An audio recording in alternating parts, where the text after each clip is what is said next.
सभी मित्रों को जय श्री राधे जय श्री कृष्णा। सभी दर्शकों का भक्ति संसार चैनल में हार्दिक स्वागत है। दोस्तों, आज का प्रसंग बहुत ही मार्मिक एवं ज्ञानवर्धक है। दोस्तों, आज का प्रसंग है भाग्य का लेख कभी मिट नहीं सकता। तो दोस्तों, वीडियो शुरू करने से पहले मेरा आपसे एक अनुरोध है, यदि आपने अभी तक हमारा चैनल सब्सक्राइब नहीं किया है तो प्लीज़ आप चैनल को सब्सक्राइब कर लें, क्योंकि आपका एक सब्सक्राइब हमारे लिए बहुत ही महत्व रखता है। दोस्तों, वीडियो थोड़ी लंबी हो सकती है, लेकिन वीडियो को पूरा देखें और मुझे पूरा विश्वास है यदि आपने वीडियो पूरी देखी तो निश्चित ही आपके मन को शांति मिलेगी और आपका जीवन निश्चित ही सुखमय हो जाएगा। तो दोस्तों, इस प्रसंग को हम एक कहानी के माध्यम से समझेंगे। देखिए दोस्तों, किसी गांव में एक बुद्धिमान ब्राह्मण रहता था। उसका एक दोस्त भी था जो एक पैर से लंगड़ा एवं बहरा था तथा वह दूसरे गांव में रहता था। एक दिन दोस्तों, वो ज्ञानी ब्राह्मण अपने बचपन के दोस्त से मिलने के लिए जब घर से निकलता है तो उसके दोस्त का घर काफ़ी दूर था। दोस्तों, वो ब्राह्मण रास्ते में जा रहा था कि उसे अचानक एक हष्ट-पुष्ट आदमी दिखाई देता है और वो भी उस ब्राह्मण के साथ चलने लगता है। तो वो ब्राह्मण उस मनुष्य का नाम पूछता है तो दोस्तों, वो व्यक्ति अपना नाम महाकाल बताता है।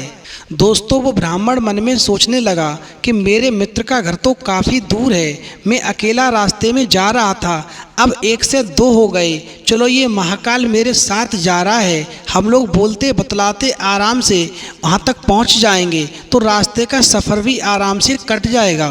दोस्तों, अब वो ब्राह्मण और महाकाल दोनों साथ साथ चल रहे थे कि अचानक एक गाँव आ गया।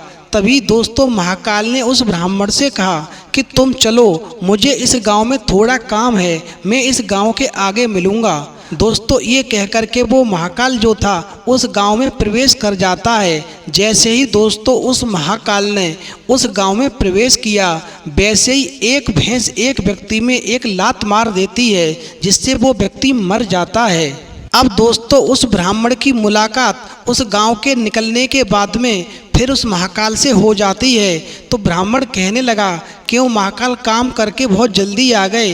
महाकाल कहने लगा, हाँ महाराज, काम ही कुछ ऐसा था, बहुत जल्दी से मैंने निपटा दिया और वे वापस आपके पास आ गया। अब दोस्तों, थोड़ा सा आगे बढ़ने के बाद में फिर एक गांव पड़ता है। दोस्तों, महाकाल उस ब्राह्मण से कहने लगा, ब्राह्मण देव, आप आगे चलिए, मुझे इस गांव में भी थोड़ा काम है, मैं अभी इस गांव में काम निपटा करके और फिर मैं तुम्हें गांव के बाहर मिलूंगा। दोस्तों, ब्राह्मण तो उस गांव से आगे बढ़ जाता है, लेकिन महाकाल जैसे ही उस गांव में प्रवेश करता है वैसे ही एक घर में आग लग जाती है और उसमें 2 प्राणी जल करके नष्ट हो जाते हैं। अब दोस्तों, वो ब्राह्मण उस गांव के आगे जो निकल गया था, महाकाल फिर उसके पास में पहुंच जाते हैं। दोस्तों, ब्राह्मण देव कहने लगे कि मेरे मन में एक शंका है, जब आप मुझे पिछले गांव में छोड़ करके गए थे तो उस गांव में एक व्यक्ति की मौत हो गई थी, क्योंकि वहाँ पर रोने चिल्लाने की आवाज़ आने लगी थी। और आप जब मुझे अगले गांव में छोड़ करके जैसे ही उस गांव में घुसे वैसे ही एक घर में आग लग गई और उसमें 2 व्यक्ति जल करके नष्ट हो गए। मैं समझ नहीं पा रहा हूँ, मुझे कुछ शंका है, आप अपना असली परिचय दीजिए, आप आखिरकार कौन हैं? तो दोस्तों, वो महाकाल जो थे अपने रूप में आ जाते हैं। तो ब्राह्मण की बात सुनकर के वो महाकाल कहने लगे कि आप तो विद्वान ब्राह्मण हैं, फिर भी आप मुझे पहचान नहीं पाए। ठीक है, कोई बात नहीं, मैं अपना परिचय आपको बता ही देता हूँ। मैं यमदूत हूँ। जिन लोगों की उम्र पूरी हो जाती है मैं उनके प्राण लेने के लिए आता हूँ। दोस्तों, पहले तो वो ब्राह्मण यमदूत का नाम सुनकर के डर गए, फिर उन्होंने हिम्मत से काम लिया और यमदूत से कहने लगे, अच्छा चलो, कोई बात नहीं है, अब आप एक बात बताओ, इसके बाद मृत्यु किसकी होने वाली है? अब दोस्तों, महाकाल कहने लगे कि अगली मृत्यु तुम्हारे मित्र की होगी, जिसके पास तुम मिलने के लिए जा रहे हो, और उसकी मृत्यु का कारण भी तुम ही बनोगे। दोस्तों, एकदम से वो ब्राह्मण मन में सोचने लगे कि मैं जिस मित्र के पास मिलने के लिए जा रहा हूँ उसकी मृत्यु मेरे पहुँचते ही हो जाएगी, तो फिर ऐसा करना ठीक नहीं है, मैं उसके पास नहीं जाऊँगा, मैं वापस अपने घर लौट जाता हूँ। तो तो दोस्तों महाकाल फिर कहने लगे, हे ब्राह्मण देव, तुम जो मन में सोच रहे हो उस सोचने से कुछ भी नहीं होगा। तुम्हारे मित्र की मृत्यु निश्चित है और उस निश्चित समय पर तुम वहाँ पहुँचोगे। अब दोस्तों वो ब्राह्मण मन में सोच रहा है, चाहे कुछ भी हो जाए, अब मैं अपने मित्र से नहीं मिलूंगा, और एकदम से वो वापस लौटने लगे।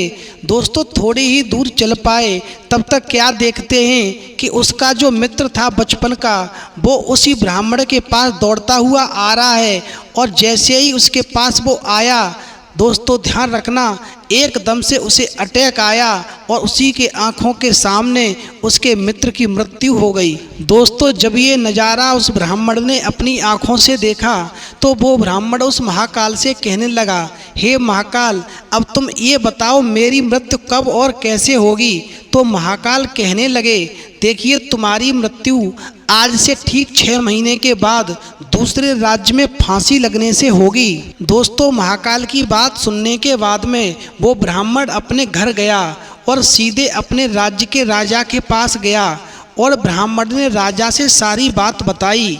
तब राजा ने राज्य सभा में ये प्रश्न सबके सामने रखा। तब उस राज्य सभा में यह फैसला किया गया कि यदि ऐसी बात है तो ब्राह्मण इसी राजमहल में 6 महीने तक रहेगा। राजा ने ब्राह्मण के लिए राजमहल में सारी व्यवस्था करवा दी।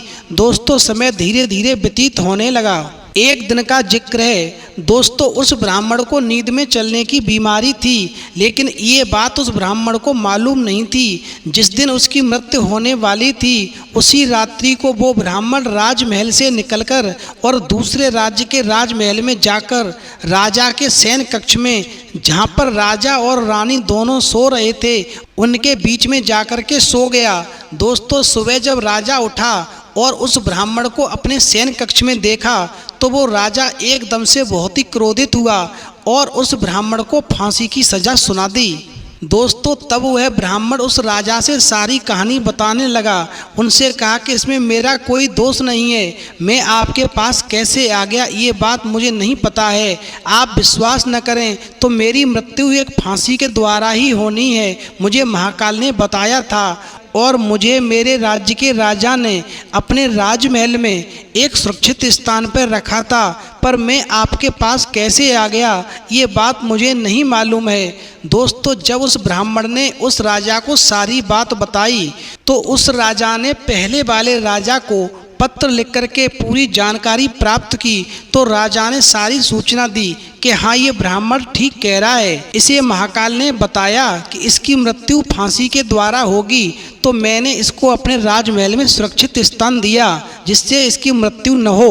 दोस्तों इधर वो राजा उस ब्राह्मण को फांसी की सज़ा सुना चुका था, लेकिन उस राजा के यहाँ कानून एक ही चलता था। यदि राजा ने किसी को फांसी की सज़ा सुना दी, भले ही वो व्यक्ति फिर निर्दोष क्यों न हो, उसकी सज़ा माफ़ नहीं हो सकती थी। अब दोस्तों सभा बुलाई गई। उस सभा में इस समस्या का समाधान क्या निकले, तो उस सभा में ये निर्णय किया गया कि राजा की बात का उल्लंघन भी नहीं हो और इसकी ज़िंदगी भी बच जाए, इसलिए इसे एक पतले धागे से फांसी लगा दो। जब ये पतले धागे से इसको फांसी लगाई जाएगी तो धागा टूट जाएगा और इसकी ज़िंदगी बच जाएगी और आपका भी वचन दिया हुआ पूरा हो जाएगा। दोस्तों जो प्रस्ताव सभा में पारित हुआ, राजा ने उसी के मुताबिक एक धागे की रस्सी बनवाई और उसके गले में डलवा दी। दोस्तों वो धागा इतना पतला था कि जैसे ही उस ब्राह्मण के गले में फांसी के लिए वो डाला गया, एकदम से वो धागा उसके गले में रगड़ गया